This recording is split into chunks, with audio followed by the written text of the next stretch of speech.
अस्सलाम वालेकुम जी, welcome to my mini vlog. कैसे हैं आप सब? उम्मीद करती हूँ सब ठीक ठाक होंगे और आपकी दुआओं से हम भी ठीक ठाक हैं। तो यहाँ पे ये नीचे वाला पोर्शन है, तो ये वाला पोर्शन काफ़ी दिन हो गए थे नहीं साफ़ हुआ था, तो हमने कहा कि चलो नीचे चलते हैं, नीचे वाला पोर्शन साफ़ कर लेते हैं। मेरे हस्बैंड ने झाड़ू लगा लिया था सारा और मैंने सारी अच्छी तरह से डस्टिंग कर ली थी। और हमारा बेटा नीचे जाके बहुत खुश हो जाता है क्योंकि हमारा छोटा सा कमरा है और छोटे से कमरे में ना वो बहुत तंग पड़ जाता है, फिर बार बार कहता है मुझे बाहर निकालो ना। तो यहाँ से अच्छी तरह से डस्टिंग वगैरह मैंने कर ली थी और मेरे हस्बैंड ने झाड़ू वगैरह लगा लिया था। खाली है नीचे, कोई चीज़ नहीं है इस तरह की, बिल्कुल खाली बेसमेंट है। यहाँ पे ये है कि बिस्तरे वगैरह, किताबें वगैरह भाइयों की ये चीज़ें पड़ी हुई हैं ना।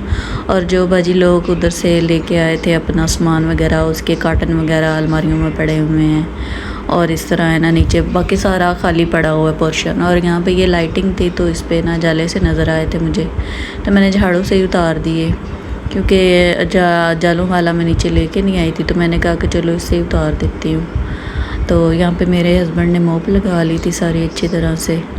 तो बिल्कुल खाली है, ये LCD लगी हुई है ऊपर, उसका कार्टन पड़ा हुआ ना, ये अलमारियों में नहीं आता है। और ऊपर ना अलमारियों के ऊपर जगह है लेकिन ऊपर ना बुरा लगता है ये, तो इसलिए ये अंकल के कपड़े इधर नीचे होते हैं क्योंकि अंकल ना पहले नीचे जो यहाँ पे कमरा है ना, यहाँ पे अंकल पहले रहते थे ना, यहाँ पे अंकल के कमरे की सारी वो मतलब कि बेड शेड सब कुछ इधर था। तो उनको ना दिल का मसला है, तो उनको जब से उनकी तबीयत ख़राब हुई ना, फिर बाजी ने ऊपर वाला जो ड्राइंग रूम है ना वहाँ पे शिफ्ट कर दिया था।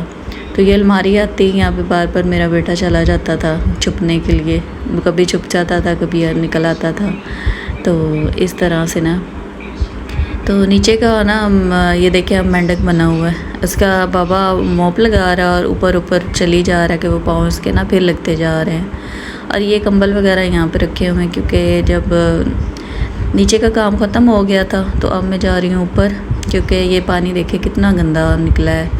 तो यहाँ से पर्दे भी उतार लिए हुए थे हमने, तो पर्दे उतार के ये कि बड़े गंदे हुए थे, मैंने कहा कि चल धो लेती हूँ। तो यहाँ पे किचन में आ गई थी, मेरे हस्बैंड भी आ गए नीचे से सफाई करके। यहाँ पे किचन में आ गई थी क्योंकि मैंने नाश्ता बनाया था, मैंने कहा पहले नीचे की सफाई कर लेते हैं बाद में किचन हो जाएगा।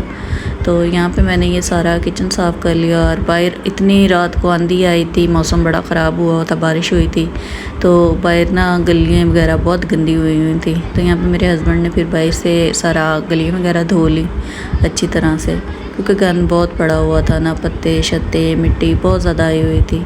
तो यहाँ पे मेरा भी किचन तकरीबन हो गया था, मैंने कहा फ्रिज साफ़ कर लूँ क्योंकि फ्रिज डेली में साफ़ होती है, लेकिन ना हाथ लगते हैं तो वे फिर अंदर चीज़ें साफ़ करके भी रखती हूँ, लेकिन फिर भी ना ये फिर भी गंदी हो ही जाती है, कोई ना कोई चीज़ अंदर गिर जाती है या लग जाती है इस तरह।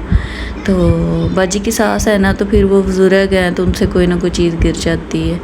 तो ये मैंने कहा ऊपर वाला फ्रीज़र भी कर लेती हूँ क्योंकि आगे कुर्बानी आ रही है और ये दूध हमारा जमा हो जाता है क्योंकि मैम भी नहीं होती और उनके हस्बैंड भी नहीं होते इधर, तो इसलिए फिर बच्चे ही होते हैं तो उन्होंने जितना इस्तेमाल करना होता हो जाता है, बाकी हम फ्रीज़ कर देते हैं ना। तो यहाँ पे मेरी फ्रिज अंदर से तो हो गई थी, तो बाहर मैं हाथों से पानी लगा देती हूँ क्योंकि ऊपर ना बहुत ज़्यादा निशान होते, फिर मैं हाथ से पानी लगा के फिर ये ना मैंने लैदा कपड़ा रखा हुआ है फ्रिज के लिए, तो मैं इससे ना फ्रिज साफ़ कर देती हूँ अच्छी तरह से। तो बस शुक्र है अल्लाह का, अच्छे दिन गुज़र रहे हैं। तो ईद भी करीब है, खुशी भी है नहीं भी है क्योंकि अपनों के पास नहीं है। अब मुझे ना ये दूसरी कुर्बानी है हमें इधर ना, तो हमने घर पे भी कुर्बानी नहीं की, तो चलो इंशाल्लाह कभी तो हम भी करेंगे इंशाल्लाह अपने घर में जाके अपनों के साथ। तो यहाँ पे मैंने मोप लगा ली किचन में क्योंकि मोप ही रह गई थी किचन में लगाने वाली। मोप लगा के यहाँ पे मेरा बेटा बार बार ना मुझे कह रहा था मुझे फेडर बना दो फेडर बना दो, फिर मैंने उसको ना यहाँ पे रूह अफ़ज़ा डाल के और उसको अच्छी तरह से हल किया और मैंने उसको दे दिया क्योंकि उसको प्यास लग रही थी, गर्मी बहुत ज़्यादा थी क्योंकि रात में बारिश भी हुई है लेकिन गर्मी ना फिर भी बहुत ज़्यादा थी। तो यहाँ पर मेरा किचन हो गया है नीट, किचन वगैरह सब हो गया। तो अब मैं जा रही हूँ बाहर, और यहाँ पे बाहर मेरे हस्बैंड कार पोर्श धो रहे थे जहाँ पे गाड़ी खड़ी होती है, और ये बाहर का माहौल चेक करें कैसा है। तो यहाँ पे सारा हमारा बाहर का काम भी ख़त्म हो गया था। हमारा मिनी व्लॉग अच्छा लगा होगा तो लाइक फॉलो करके ज़रूर जाए।